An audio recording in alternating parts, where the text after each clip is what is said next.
Hello বন্ধুরা, সবাই কেমন আছেন? আশা করি ভালো আছেন। iTechMamun ইউটিউব চ্যানেলের আরও একটি ভিডিওতে আপনাকে স্বাগতম। iTechMamun ইউটিউব চ্যানেলের আজকের ভিডিওর বিষয় হলো আমরা কিভাবে আমাদের আইফোনের অ্যাপেল আইডিতে ফোন নাম্বার বসাবো বা অ্যাড করব। তো অ্যাড করার জন্য প্রথমে আপনাকে সেটিংসে যেতে হবে। সেটিংসে যাওয়ার পরে আপনারা দেখতে পাবেন যে name, phone numbers and email. তো এটার উপরে টাচ করবেন। এটার উপরে টাচ করার পরে আপনারা দেখতে পাবেন যে আপনাদের যে ফোন নাম্বারটা বসানো আছে সেটা, অথবা যদি না থাকে তাহলে আপনারা এখান থেকে অ্যাড করে নিতে পারবেন। তো অ্যাড করার জন্য হয়তোবা যদি আপনি প্রথমে থাকেন তাহলে এখানে অ্যাড লেখা থাকতে পারে, অথবা যদি এডিট লেখা থাকে তাহলে এডিটের উপরে টাচ করবেন।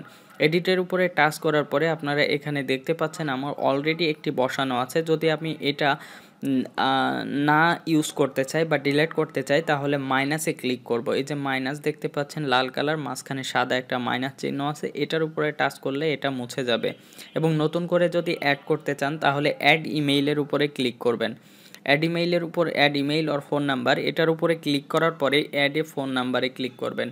তো অ্যাড এ ফোন নাম্বারে ক্লিক করার পরে আপনাকে একটি নাম্বার দেখাবে, যে নাম্বারটা আপনার যদি আগে করা থাকে তাহলে সেটা দেখাবে। আর যদি না করা থাকে, আপনি নতুন করে অ্যাড করতে চান তাহলে এখানে শুরু থেকেই বসাবেন। তো এখানে খেয়াল রাখবেন যে আপনার যে নাম্বারটা আপনি ইউজ করতে চাচ্ছেন সেই নাম্বারটাতে আপনাকে সবসময় পাওয়া যায়। কেননা আপনার অ্যাপেল আইডি অ্যাড্রেস বা অ্যাপেল আইডির পাসওয়ার্ডের কোনো সমস্যা হলে আপনি এই নাম্বারের মাধ্যমেই রিকভার করতে পারবেন।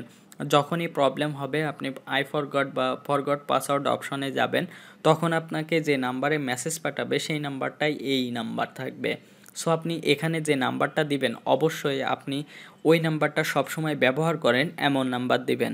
তো এই ছিল আজকের ভিডিও। আশা করি ভিডিওটি ভালো লেগেছে। যদি ভালো লেগে থাকে অবশ্যই লাইক ও শেয়ার করুন, এবং আপনি যদি এখনও পর্যন্ত আমার চ্যানেলটি সাবস্ক্রাইব না করে থাকেন তাহলে এখনই সাবস্ক্রাইব করে নিন।